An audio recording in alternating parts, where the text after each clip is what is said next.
उसके बाद क्या हुआ कि जैसे ही मैंने एडमिशन ले लिया कॉलेज में, मेरा कॉलेज था शारदा यूनिवर्सिटी। तो फिर मैंने वहाँ पे एडमिशन लिया और वहाँ मुझे एक्चुअली प्रेशराइज़ किया जा रहा था कि मैं हॉस्टल लूँ, बट मैंने हॉस्टल नहीं लिया। हॉस्टल ना लेने का यही कारण था कि हॉस्टल का खाना खाना पड़ेगा, और मैं अच्छे से जानता था कि बॉडी बिल्डिंग लाइन में आपको वैसे खाना खाना पड़ता है, काफ़ी मतलब ज़्यादा प्रोसेस नहीं होने चाहिए, कम प्रोसेस ही खाना खाना है ना। और एक्सरसाइज वगैरह रूटीन थोड़ा डिफरेंट रहता है, तो इसलिए मैंने सोचा कि मैं बाहर रहूँगा। मैंने काफ़ी ढूंढा, पहले जिम ही ढूंढा। जिम ढूंढने के बाद फिर मैंने घर ढूंढा तो वो था जस्ट अंश प्लाजा के पीछे, तुगलपुर गांव में। वहाँ मैंने रूम ढूंढा, फिर बर्तन वर्तन खरीदे। वहाँ पे लाइट जाने की बहुत प्रॉब्लम होती थी, बट ये सारी बातें मैं किसी को बता नहीं सकता था, स्पेशली घर में, कि मुझे ये सारी प्रॉब्लम फेस करना पड़ रहा है। ठीक है, वो एरिया भी कुछ खास नहीं था, सच कहूँ तो। मतलब उस वक्त नहीं था, अभी तो शायद चेंज हो गया होगा। मतलब मेरे पास अच्छा ऑप्शन था कि मैं हॉस्टल में रहूं, बट मैंने बहुत कॉम्प्रोमाइज़ किया कि नहीं, मैं बाहर रहूँगा तो शायद मैं बॉडी बिल्डिंग अच्छे से कर पाऊँगा, क्योंकि मेरे को कोई गाइड करने वाला था भी नहीं इंसान। और घर में भी मैं ये बात किसी को नहीं बताना चाहता था कि मैं रियल में लाइफ में ना बॉडी बिल्डिंग ही करना चाहता हूँ। खुद से जितना हो सके मैंने नॉलेज इकट्ठा किया, चीज़ों को एक्सप्लोर किया और अपने आप को उस हिसाब से एडजस्ट किया। बर्तन वर्तन खरीदे, सिलेंडर खरीदा, भरवाने के लिए कहीं और जाना पड़ता था, फिर वापस लेके आना पड़ता। हर एक चीज़ जो मैंने देखा सीखा अपनी लाइफ में, वही सब। उसके बाद फिर वहाँ पे सबसे बड़ी प्रॉब्लम थी पानी की। मुझे वहाँ पे पीने का पानी नहीं मिलता था। पीने के पानी के लिए मैंने बहुत पापड़ बेले। इवन मैंने बहुत कोशिश किया कि मैं वो 20 लीटर का गैलन वाला जो आता है वो सब मिल रहा है, ऐसा सर्विस मिल रहा है, बट उस वक्त वो सर्विस वहाँ पे अवेलेबल नहीं था, तो उसकी भी बहुत प्रॉब्लम थी। तो मैं क्या करता था, कॉलेज से ही पानी भर के लेके आता था। ठीक है, कॉलेज से ही दो तीन बोतल लेके जाता था, वहाँ से भर के लेके आता था, और लोग भी मुझसे पूछते थे क्या, तो फिर बोल देता था कि हाँ ये रीज़न है। उसके बाद फिर अपना यहाँ से अपना जर्नी शुरू हुआ, कॉलेज वहाँ से शुरू हुआ। बॉडी बिल्डिंग भी करने के लिए मैंने आस पड़ोस में नाम लिखवा लिया था, वहाँ पे जाता था मैं एक्सरसाइज वगैरह करने। उसके बाद भी अभी तक मेरे को कुछ खास ज्ञान नहीं आया था। मैंने बहुत कोशिश किया था कि लोग मुझे ढंग से कुछ बताए, बट कोई बताता ही नहीं था। सच कहूँ तो बताने के पैसे चार्ज करते हैं लोग, बट सच में कुछ कोई ऑथेंटिक चीज़ बताता ही नहीं था, कोई नेचुरल चीज़ बताता ही नहीं था। और मैं तरसता था कि मुझे कोई बताए, नहीं बताते थे। उन्हें पता होगा तो बताएंगे ना, पता नहीं तो क्या बताएंगे। वो तो उन्हें सिर्फ एक ही चीज़ पता है, इंजेक्शन होता है, ये होता है, वो होता है। उसके बाद फिर मैंने कॉलेज में रेगुलर रहा। फर्स्ट ईयर बीता मेरा। फर्स्ट ईयर में मैंने सीखा एनाटॉमी एंड फिजियोलॉजी।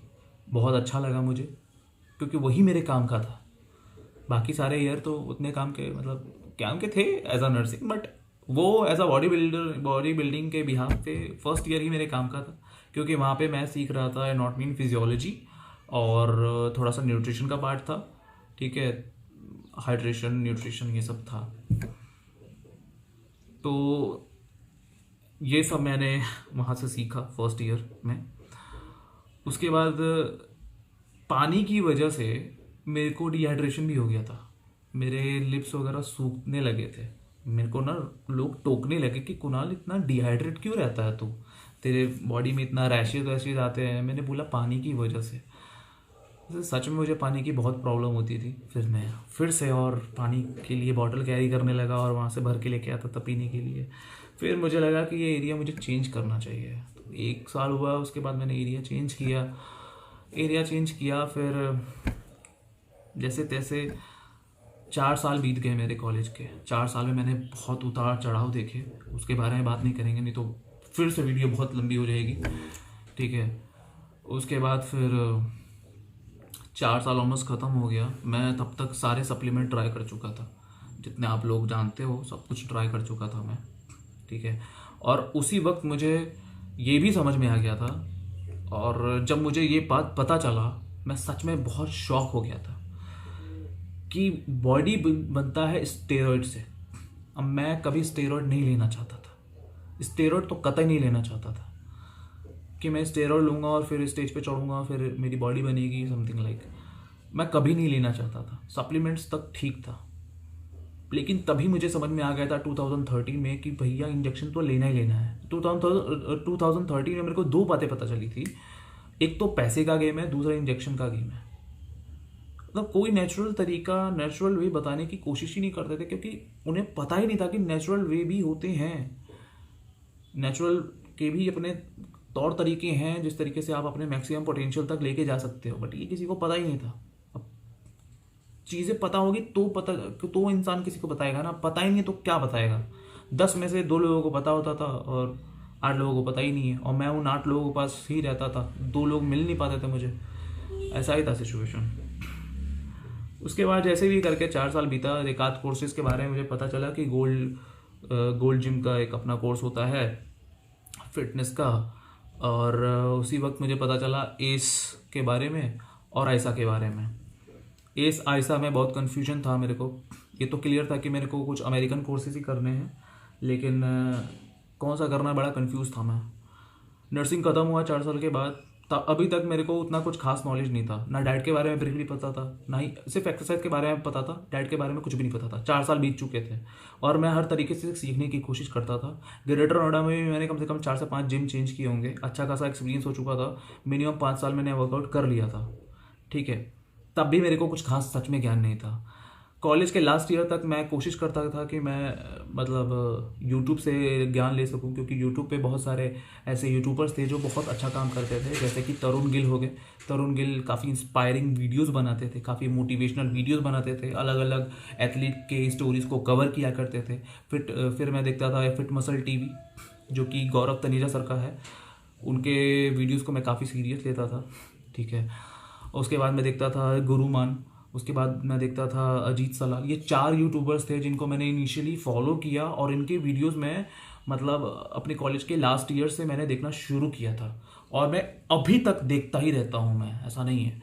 हालांकि 2-3 और भी जुड़ गए हैं जिनको मैं अभी भी फॉलो करता हूँ। तो देखते गया, सीखते गया, कैसे क्या कोर्स करना है, सब थोड़ा थोड़ा पता चला। कैसे एक्सरसाइज होना चाहिए, क्या डाइट प्लान होना चाहिए, थोड़ा थोड़ा पता चला। उसके बाद फिर मैं पटना वापस आया। अब घर वालों को मनाना था मुझे कि मुझे बॉडी बिल्डिंग लाइन में जाना है, मुझे फिटनेस इंडस्ट्री में जाना है। वो लोग मेरे पास आ गए ये पूछने के लिए कि कुणाल, नर्सिंग ख़त्म हो गया, अब तो क्या करेगा। मैंने बोला कि देखिए, मैं फिटनेस इंडस्ट्री में जाना चाहता हूँ, बट ये इतना आसान नहीं था। उन्हें समझाते समझाते मेरे को, वो आज भी नहीं समझ पाए एक्चुअली। उन्हें आज भी नहीं पता कि मैं क्या करना चाहता हूँ। तो क्योंकि फिटनेस इंडस्ट्री के बारे में लोगों को पता ही नहीं है, सच कहूँ तो काफ़ी मुश्किल था मेरे को उन लोगों को कन्विंस करना। जैसे तैसे उन लोगों के अगेंस्ट जा करके, पूरे रिलेटिव के अगेंस्ट जा करके, ठीक है, दोस्तों के अगेंस्ट जा करके, और मैं अकेले टिका रहा, ठीक है। मेरे को सिर्फ सपोर्ट करने वाला लाइफ में सिर्फ एक इंसान था, मेरी गर्लफ्रेंड। उसने मुझे को बहुत सपोर्ट किया, बहुत बहुत ज़्यादा सपोर्ट किया। अगर वो नहीं होती तो शायद मैं उस वक्त छोड़ चुका होता, ठीक है। वो मेरा टर्निंग पॉइंट था, क्योंकि नर्सिंग से शिफ्ट करके वापस मुझे फिटनेस इंडस्ट्री में आना था। उसके बाद फिर मेरा शुरू हुआ नेक्स्ट जर्नी। मैंने क्या किया कि मैं जब वापस पटना में आ गया, घर वालों को मनाया, घर वालों ने थोड़े से पैसे दिए, फिर मैंने कोर्स खरीदने की कोशिश की। अब पैसे हैं जेब में, कोर्स खरीदना है इंटरनेशनली, वेबसाइट पर जा करके वहाँ पे मेरे को खरीदना है। बट अब खरीदोगे कैसे, सबसे बड़ा प्रॉब्लम तो ये था। अब उसके लिए चाहिए क्रेडिट कार्ड। क्रेडिट कार्ड के लिए मैंने खूब जुगाड़ किया, क्योंकि बिना क्रेडिट कार्ड के तो वो एक्सेप्ट ही नहीं करता। आप डेबिट कार्ड डाल के आप नहीं ट्रांजेक्शन कर सकते। मेरे पास SBI का था, हो सके शायद आपके पास किसी और कंपनी का हो, बट मेरे पास SBI का था डेबिट कार्ड। उससे मैं इंटरनेशनल ट्रांजेक्शन नहीं कर सकता था। क्रेडिट कार्ड का बहुत बड़ा लोचा था कि क्रेडिट कार्ड एनी हाउ चाहिए इंटरनेशनल ट्रांजेक्शन करने के लिए। क्रेडिट कार्ड के चक्कर में खूब इधर उधर घूमा मैं, जैसे तैसे क्रेडिट कार्ड का भी जुगाड़ हुआ। और फिर मैंने 2 कोर्सेज खरीदे, एस का CPT जो कि पर्सनल ट्रेनिंग का है, और दूसरा स्पोर्ट्स न्यूट्रिशन का। ये 2 मैंने कोर्सेज खरीदे और फिर मैंने अपनी पढ़ाई शुरू की। सबसे पहले CPT पढ़ा, यानी पर्सनल ट्रेनिंग वाला। पर्सनल ट्रेनिंग में जब मैं उसको पढ़ने के लिए बैठा तो मुझे कुछ समझ में नहीं आता था, क्योंकि मैं शुरू से मैं हिंदी मीडियम रहा हूँ, मैं 10th तक हिंदी मीडियम में रहा था, तो फिर काफ़ी चीज़ें जो इंग्लिश में आती थी तो मैं बहुत ही प्रॉब्लम फेस करता था। नर्सिंग के टाइम पे थोड़ी बहुत चीज़ें इंप्रूव हुई थी बट उतनी नहीं हुई थी। 11th-12th में तो मेरा रिजल्ट इसीलिए ख़राब आया था क्योंकि मेरे पास अचानक से इंग्लिश आ गया था और इंग्लिश मेरे पल्ले नहीं पड़ता था। सारे वो टर्म्स वगैरह मुझे याद नहीं रहते थे, अगर मैं सच बताऊं तो आपको। ठीक है, मुझे समझ में ही नहीं आता था। फिर मैं वो पढ़ता था एस का किताब, एक बार पढ़ा, 2 बार पढ़ा, 3 बार पढ़ा, थोड़ा बहुत पता चला। एग्ज़ाम का टाइम आया और एग्ज़ाम के लिए भी वो सीपीआर की ज़रूरत थी, तो वापस दिल्ली जाना गया मैं और वहाँ से सीपीआर करके आया। फिर वापस आया इधर सीपीआर करके, तो फिर अपना मतलब एग्ज़ाम की तैयारी मैंने शुरू की, एस की सीपीटी की एग्ज़ाम की तैयारी शुरू की। 3 बार मैंने उस पूरे मैंने कोर्स को पढ़ा, 3 बार अच्छे से पढ़ा, नोट्स वगैरह बनाए। उसके बाद मैं एग्ज़ाम में गया, एग्ज़ाम में बैठा, एग्ज़ाम दिया मैंने 3 घंटे का। अब इंग्लिश की वजह से यहाँ मेरे को कितनी प्रॉब्लम फेस करना पड़ा मेरे को, मैं आपको बताता हूँ। हुआ क्या कि हर 5 मतलब मेरे को हर एक क्वेश्चन को समझने में ना एक वक्त लगता था, क्योंकि टाइम लिमिटेशन थी वहाँ पे। 3 घंटे में आपको अच्छे खासे स्कोर करने थे और 70% पासिंग मार्क्स है। तो यहाँ पे क्या है ना कि जब वो क्वेश्चन मैं पढ़ता था तो मुझे समझ में नहीं आता था, क्योंकि ऑब्वियसली अमेरिकन इंग्लिश है तो इतना ईजी तो होगा नहीं, अपना इंडियन तो चल जाता है, वो बहुत मुश्किल था। तो उसको पहले पढ़ो, 5 मिनट पहले समझो, उसके बाद उसका आंसर निकालो। क्या हुआ, 3 घंटा बीत गया और मेरे सारे क्वेश्चंस मैं अटेंड नहीं कर पाया।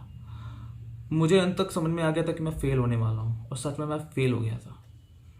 एग्ज़ाम में मैं फेल हो गया था, अंदर से सच में टूट चुका था, क्योंकि मैंने नर्सिंग ऑलमोस्ट छोड़ने की ठान ली थी।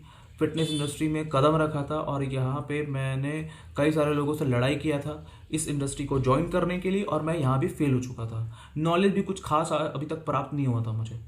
ठीक है, अभी तक मुझे कुछ खास नॉलेज नहीं मिला था। फिर बहुत रोया, बहुत परेशान होया, बट मुझे मेरी गर्लफ्रेंड ने मेरे को खूब संभाला, बहुत सपोर्ट किया।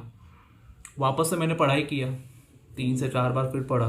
फिर मेरी गर्लफ्रेंड ने मुझे बताया कि मैं क्वेश्चन बैंक खरीद लूँ और टाइमिंग को ट्रैक करके क्वेश्चंस को सॉल्व करूँ। एक क्वेश्चन बैंक खरीदा जिसमें 3-4 मतलब बहुत सारे क्वेश्चंस थे, 500-600 क्वेश्चंस थे, को बनाता था मैं। 500-600 नहीं, अराउंड 1000 थे, तो मैं उनको बनाता था, प्रैक्टिस करता था, स्पीड पे पकड़ आ गई मेरी। फिर मैंने इसका फिर से दिया और दूसरी बार में पास हो गया, बट अभी भी मुझे कुछ खास ज्ञान नहीं था। ठीक है, उसके बाद फिर मैंने इसका न्यूट्रिशन किया। ठीक है, उसके बाद यहाँ तक ना मेरी मतलब इतना पढ़ने के बाद क्या हुआ, मेरी इंग्लिश थोड़ी सी इम्प्रूव हो गई थी। मैंने न्यूट्रिशन किया, उसके बाद भी कुछ बहुत सारे कोर्सेज किए। इनिशियली जब मैंने अपना फैट लॉस का ट्रांसफॉर्मेशन किया था, मैं एक्चुअली 3 बार अपना फैट लॉस का ट्रांसफॉर्मेशन कर चुका हूँ। तो जो मैंने पहला ट्रांसफॉर्मेशन किया था उस वक्त मैंने एस का सीपीटी का कोर्स ख़रीदा था और इंटरनेट से देख करके इधर उधर से थोड़ी सी जानकारी ले करके मैंने फ़ैट लॉस का प्रोग्राम शुरू किया, और वाकई में कोई रिज़ल्ट नहीं था, कोई भी रिज़ल्ट नहीं था। सिर्फ मेरे पैसे बर्बाद हुए थे सप्लीमेंट्स वगैरह में। ठीक है, कोई सीक्वेंस अच्छे से नहीं पता था। फिर उसके बाद जब मेरा इसी का सीपीटी ख़त्म हो गया, न्यूट्रिशन का जब कोर्स ख़त्म हो गया, तो फिर मैंने दोबारा से फिर से अपना ट्रांसफॉर्मेशन करने की कोशिश की, और वहाँ पे मैंने ये देखा कि मैंने काफ़ी ज़्यादा मसल लॉस कर लिया, लेकिन रिज़ल्ट डिसेंट आया था। ओके, ऑलमोस्ट 2 फेलियर के बाद मैंने फिर से, मतलब 2 फेलियर नहीं कहूँगा, 2 एक्सपीरियंस के बाद मैंने फिर से एक थर्ड ट्रांसफॉर्मेशन करने की कोशिश की, और अभी तक मेरे पास 10 से ज़्यादा सर्टिफिकेशन हो चुके थे। जब मैंने ये किया तो उसके बाद जो मेरे को रिज़ल्ट आया वो सबसे अच्छा रिज़ल्ट आया था। इस बार मैंने अपने मसल्स को प्रिजर्व किया था, अच्छी ट्रेनिंग करके अपने मसल्स के सेपरेशन को मेंटेन किया था, और डाइट वगैरह भी बहुत अच्छी थी मेरी। तो फिर इस बार तक मैं अपना बॉडी फैट परसेंटेज को फॉर अराउंड 10% तक ईजिली लेके चला गया था। उस चीज़ को और बढ़ा सकता था मैं, बट क्या हुआ कि उतना नॉलेज नहीं था मुझे कि मैं उससे भी ज़्यादा लेके जा सकूं। लेकिन फिर मैंने अपने आप को अपग्रेड किया, फिर कोर्सेज किए, और अब मैं मैक्सिमम पोटेंशियल तक जाने के लिए रेडी हूँ विद सो मैनी गाइडलाइंस। ठीक है, तो इस तरीके से मेरी पूरी ट्रांसफॉर्मेशन जर्नी रही है। साथ ही साथ मैंने कई बार मसल गेन के ट्रांसफॉर्मेशन भी किए हैं। ओके, जहाँ पे मेरा बहुत ही अच्छा खासा एक्सपीरियंस रहा है। तो ये है मेरा ट्रांसफॉर्मेशन की हिस्ट्री। कोर्सेज करने का मेन रीज़न ये था ना कि मैं अपने आप को इम्प्रूव करना चाहता था। मैं चाहता था कि ये सारे जो जानकारी जो मैं इकट्ठी कर रहा हूँ ये मेरे काम आ पाए। खुद के लिए मैंने पढ़ाई किया था कि मैं खुद अपने आप को इम्प्रूव कर पाऊँ। मुझे कभी ट्रेनर नहीं बनना था, सच बता रहा हूँ मैं। ये बस मैंने उस फील्ड से जुड़ा और मैंने इसे शुरू कर दिया कि चलो हम ट्रेनर भी बन जाएंगे जस्ट। लेकिन जब मैं इस लाइन में आया, शुरू से ही मैंने जब कदम रखा तो मैंने देखा कि यार लोगों ने अपने अपने मिथ बनाए हुए हैं। लोगों ने अपने अपने अपने अपने जो जो ट्रेनर्स हैं उन्होंने अपने अपने तरीके निकाल दिए हैं। कोई एक ऑथेंटिक तरीका है ही नहीं। उसके बाद फिर मैं लोगों को ऑब्जर्व करता था एक्सरसाइज करते वक्त। काफ़ी मतलब मैंने भी काफ़ी मिस्टेक किया है, नो डाउट, बहुत सारे मिस्टेक किए हैं, इतने कि मुझे याद भी नहीं है। एक्चुअली मैं सारी गलतियां कर चुका हूँ, मैं सब कुछ कर चुका हूँ, मैं अच्छी खासी गलतियां कर चुका हूँ। ओवर ट्रेनिंग, ओवर रीचिंग, ठीक है, अननेसेसरली एक्सरसाइज, मतलब सब कुछ कर चुका हूँ मैं। इंजरीज तक हुई है मुझे, ठीक है। लोअर बैक की इंजरी मेरे को डेडलिफ्ट के दौरान हुई थी। मेरा पोस्चर अच्छा नहीं था, ठीक है। 3 महीने तक, 4 से 5 महीने तक मैं रेस्ट पे था, कोई वर्कआउट नहीं, थोड़ा डिप्रेशन टाइप का हो गया था, ठीक है। 3-4 बार ट्रांसफॉर्मेशन किया मैंने, कई बार मैंने मतलब प्रॉब्लम फेस किया। मेरे जो 2-3 जो ट्रांसफॉर्मेशन, मतलब जो 2 ट्रांसफॉर्मेशन थे उतने अच्छे नहीं थे। मसल गेनिंग के भी कई बार मैंने ट्रांसफॉर्मेशन किया, कई सारी चीज़ें सीखी, एक्सरसाइज के इंपॉर्टेंस को समझा कि कैसे ऑर्गेनाइज करना है, क्या करना है, हर एक प्रैक्टिस करके मैंने देखा, अप्लाई किया।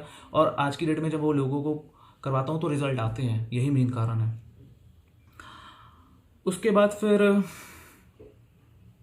अपना ये चलता रहा कि मुझे ज़्यादा से ज़्यादा अब जानकारी इकट्ठी करनी है। उसके बाद फिर मैंने ना दिमाग में भर लिया कि मैं आने वाले टाइम पे एक अच्छा ट्रेनर बन के दिखाऊंगा।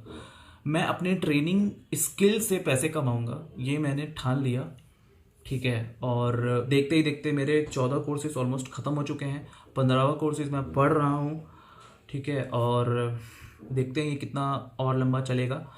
कोशिश करूँगा कि थोड़ा जल्दी ख़त्म कर लूँ ताकि और भी पढ़ाई करते रहें।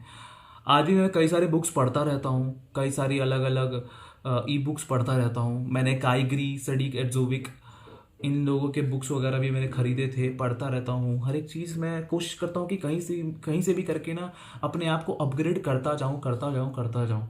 अगर कोई बिगनर है या कोई एडवांस है या इंटरमीडिएट है, कोई भी है, इवन कोई ट्रेनर है या मतलब उसने कोर्स किया है या नहीं किया है, अगर उसके पास सच में कुछ रियल जानकारी है तो मैं कोशिश करता हूँ कि मैं उससे सीख पाऊँ। मेरे अंदर ये हमेशा ये ख्वाहिश रहती है, क्योंकि इसी चीज़ के कारण और इसी तरीके से मैं अपने आप को इम्प्रूव कर पाऊँगा, ठीक है।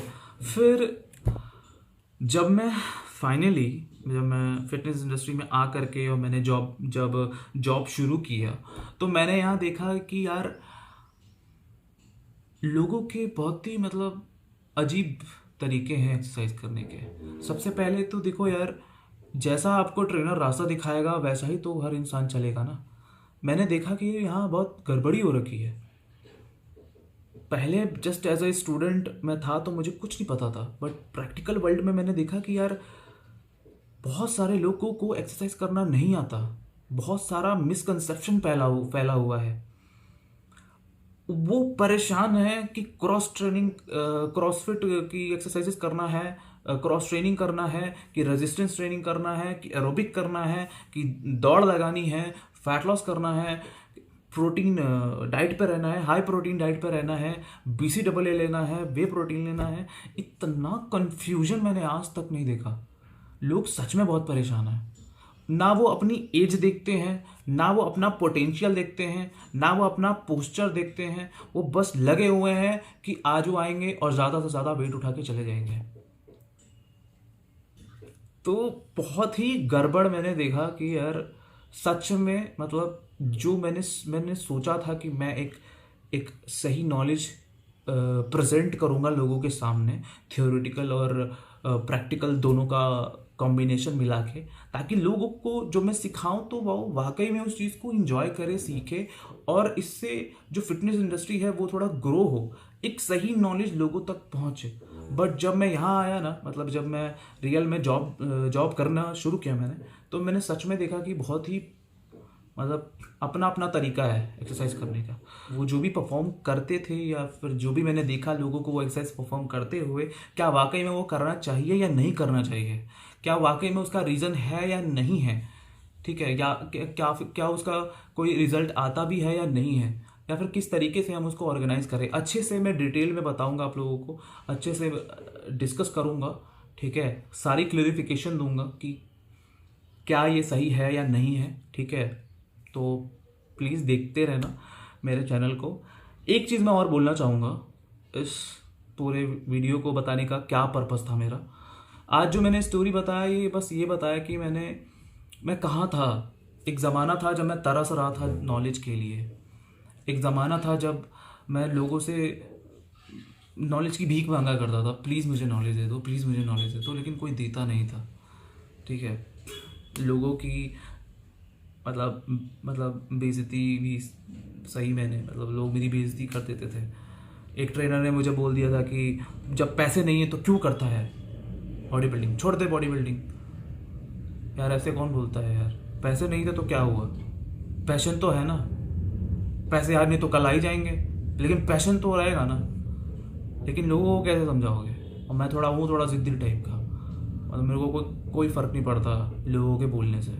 मैं थोड़ा सा हूँ, मतलब सालों हो गए मुझे, आज से 8 साल 9 साल मेरे को पहले बोला था एक ने कि पैसे नहीं है तो छोड़ दे बॉडी बिल्डिंग, लेकिन मैंने उसकी बात नहीं सुनी। मैं आज भी लगा हुआ हूँ और उसको मैं गलत साबित करके जाऊँगा, ठीक है।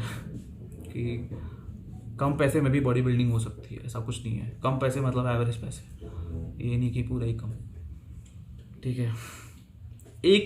एक ज़रूरी बात मैं आपको बताना चाहूँगा कि ये सारी बातें जो मैंने आपसे की, ये बस मैं आप लोगों से अपनी स्टोरी शेयर करना चाहता था। आपको मैं बताना चाहता था कि यहाँ मैं जो भी बोलता हूँ ना, वो कोई बकवास नहीं होता है। वो मेरी लाइफ का बहुत मतलब फ़िल्टर किया हुआ नॉलेज है जो मैं आप तक लेके आता हूँ। मैंने हमेशा अपने आप को सीखने की कोशिश की है, अपने नॉलेज को ग्रो करने की कोशिश की है। तो फिर मेरे लिए वो काफ़ी वैल्यूबल है। और अगर आप उस चीज़ को नहीं समझ पाते तो आज नहीं तो कल आप समझ ही जाएंगे, ठीक है। क्योंकि मैंने ना अपना बहुत समय दिया है इस इंडस्ट्री को। मैंने अपने लाइफ के प्रीशियस 10 ईयर्स दिए हैं, कुछ चीज़ें सेक्रीफाइसेस किए हैं, ठीक है। सारी नॉलेज इकट्ठा करने में मेरे को बहुत समय लगा है, घर वालों के ताने सुने हैं, ठीक है, फेल हुआ हूँ, कई सारी चीज़ें हुई हैं ये नॉलेज इकट्ठा करने के लिए, ठीक है। हर एग्ज़ाम से पहले जो एक एंजाइटी होती है वो हमेशा मैंने फेस किया है। जितने भी, इवन आज भी मैं कोई एग्ज़ाम देता हूँ तो वो एंजाइटी फेज़ जो होता है ना, एक हफ्ते का जो पूरा एंजाइटी फेज़ आता है कि यार एग्ज़ाम है, नेक्स्ट वीक एग्ज़ाम दे देना है, वो सब मैंने फेस किया है। और आज फिर जब लोगों को मेरे बारे में पता चलता है तो फिर वो लोग मुझे बहुत ही अंडर एस्टिमेट करते हैं। वो ये कहते हैं कि यार कोर्स करके क्या फ़ायदा, हम तो बिना कोर्स के सीख गए हैं। यार मैंने भी शुरू में 5 साल बिना कोर्स के सीखा था, कुछ भी नहीं आता था, और उस वक्त मैं आपसे ज़्यादा जानता था, लेकिन पढ़ाई किया तो उससे भी ज़्यादा जाना मैं। तो अपने इस ईगो को से बाहर निकलो और कम से कम थोड़ा सा एजुकेशन लो। पैसे नहीं है तो इंटरनेट से लो, लेकिन लो एजुकेशन कहीं ना कहीं से लो, या फिर कोई एजुकेटेड पर्सन है तो उससे लो, लेकिन अपने आप को स्टॉप मत करो एजुकेट होने से। सीखने की कोशिश करो, ये मैं यही बोलना चाहूँगा जो बिगिनर्स हैं या फिर जो इंटरमीडिएट जो ट्रेनर्स हैं उन लोगों को मैं यही बोलना चाहूँगा। मेरी जो ऑनलाइन ट्रेनिंग की जो फ़ीस है 2000 पर मंथ इसलिए है कि मैं चाहता हूँ कि लोग ज़्यादा से ज़्यादा इस चीज़ का फ़ायदा उठा पाएँ। क्योंकि जब मैं बिगिनर था मैं तरसता था एक सही नॉलेज के लिए, एक सही गाइडलाइंस के लिए, लेकिन वो सारी चीज़ें इतनी महंगी पड़ती थी कि मेरे बजट से बहुत ज़्यादा आउट हो जाता था। तो मैंने 2000 सिर्फ इसलिए रखा है कि हर टाइप का स्टूडेंट, हर टाइप का इंसान उसको अफोर्ड कर पाए और फिर उसे अप्लाई करे। बस करना आपको ये है कि आप उस प्लान को ख़रीदिए और अप्लाई करिए अपने आप पे। अदरवाइज़ मैं ऑफलाइन ट्रेनिंग भी देता हूँ, ओके। आप में से अगर कोई भी इंटरेस्टेड है तो मेरे से ऑफलाइन ट्रेनिंग भी ले सकता है, बट ऑफलाइन ट्रेनिंग के चार्जेस महंगे हैं, मोर देन 5000 है उसका, मतलब मिनिमम 7 से 8 हज़ार रुपये है, ठीक है। तो फिर उसी हिसाब से है, क्योंकि मेरे को अच्छा खासा एक्सपीरियंस हो गया तो क्या ही कर सकते हैं। तो ये है मेरे चार्जेस। और अगर आप में से रियल में कोई ट्रेनिंग लेना चाहता है तो मेरे को कांटेक्ट कर सकता है मेरे इंस्टाग्राम पे। मेरे इंस्टाग्राम का आईडी है ट्रेन विद कुणाल, वहाँ जाइए और आप मेरे को मैसेज कर सकते हैं। फिलहाल इस वीडियो में इतना ही। आई होप कि ये स्टोरी आपको अच्छा लगा होगा। अगर ये वीडियो आपको अच्छा लगा है वाकई में, तो प्लीज़ इस वीडियो को लाइक कर देना। आपके लाइक मुझे और अपने आप को इम्प्रूव करने में सपोर्ट करते हैं। ओके, और आप लोग चाहो तो कमेंट कर सकते हो, आप लोग चाहो तो इस स्टोरी को अपने दोस्तों के साथ शेयर कर सकते हो। मिलते हैं नेक्स्ट वीडियो में, तब तक के लिए बाय बाय।